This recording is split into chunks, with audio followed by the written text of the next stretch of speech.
Ir atvērts elektrības tirgus mājsaimniecībām un iedzīvotāji par elektrību norēķinās ar izvēlēto tirgotāju.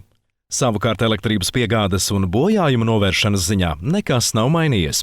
Elektrību tāpat kā līdz šim piegādā uzņēmums Sadales tīkls.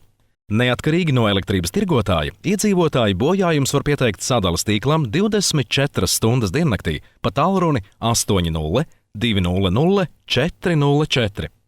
Sadales tīkla darbinieks reģistrēs bojājumu un arī informēs jūs par turpmāko rīcību.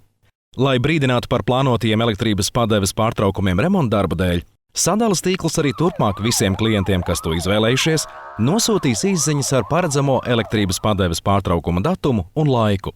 Tāpat saņemsiet izziņu brīdī, kad elektrības padeve tiks atjaunota. Izziņas tiek nosūtītas arī ilgstošu neplānotu elektrības padeves pārtraukumu gadījumā, kas radušies, piemēram, krītošiem kokiem, bojājot elektrības līnijas.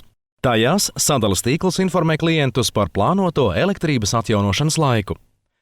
Ja nesaņemat informatīvās izziņas, bet vēlaties tās